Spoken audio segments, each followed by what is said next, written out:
Hello mga kaibigan, maligayang pagdating sa aking channel. Nandito ako na may magandang video.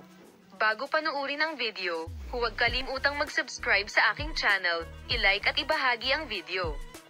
Hinarap ni Tugba Büyüküstün, isa sa mga sikat na artista ng Turkey, ang iskandalo na yumanig sa mundo ng magazine. Ang paninirang puri kay Engin Akyürek, ang dating asawa at katuwang ni Tuğba Büyüküstün, ang naging dahilan upang basagin ng aktres ang kanyang katahimikan. Ipinagtanggol ni Ustan ang kanyang sarili sa pamamagitan ng pagsuporta sa kanyang kasamahan, point ay magtiwala sa kanya.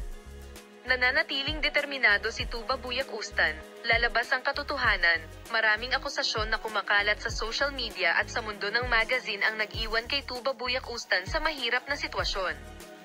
Gayunpaman, sa halip na pumili ng katahimikan, kinuha ng sikat na aktor ang isang determinadong paninindigan at sinalungguhitan ang mga katotohanan.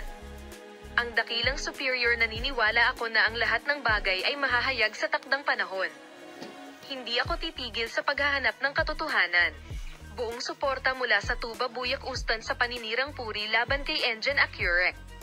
Mariing tinutulan ni Tuğba Büyüküstün ang paninirang puri laban sa kanyang dating kasamahan at kasamang si Engin Akyürek.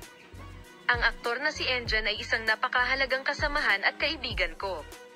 Nabigla ako nang marinig ko ang mga pagtatapat tungkol sa kanya. Pero buo ang tiwala ko kay Engin, lalabas ang katotohanan. Ipinahayag niya ang kanyang tiwala sa kanyang sarili. Itinuturo ni Akyürek ang punto gamit ang kanyang mga pahayag at ang post ni Tuğba Büyüküstün sa social media. Palaging nananalo ang katapatan.